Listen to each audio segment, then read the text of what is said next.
atong tun-an karon sa Biblia is bahin kani siya sa simba sa adlaw nga Sabado.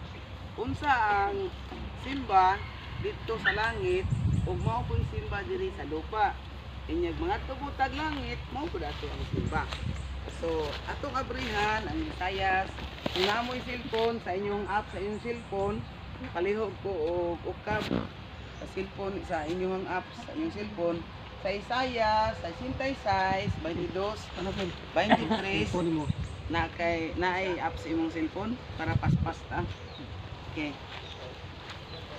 Ang Isaiah, okay.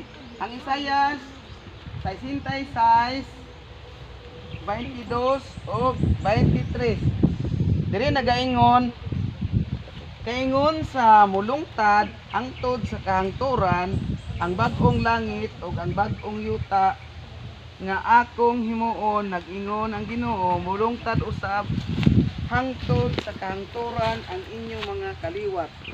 Matag bas-ong subang sa bulan ug sa matag adlaw nga igpapahulay ang tanang tawo motuon kanako didto sa Jerusalem aron sa pagsimba kanako.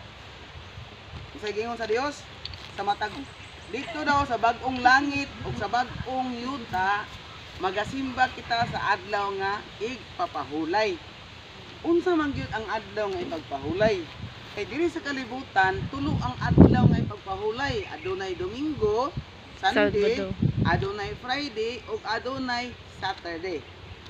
Take note, diri sa atong kalibutan tulo ang adlaw nga igpapahulay nga gi-celebrate sa katawhan dire.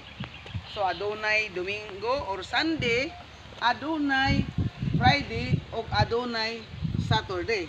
So karon ang igpapahulay atong take note, ato ang ikuan diri sa Bible, atong i-research diri sa Bible kung unsa ang adlaw nga igpapahulay. Sunday ba, Friday ba, or Saturday ba? Okay? Kani siya is iyan is sa Romano Catholic ang Bible nga akong gihulaman. So dili ni ako So diri sa listahan sa pulong or word list, nagaingon diri sa word list sa listahan sa pulong diri nga word list.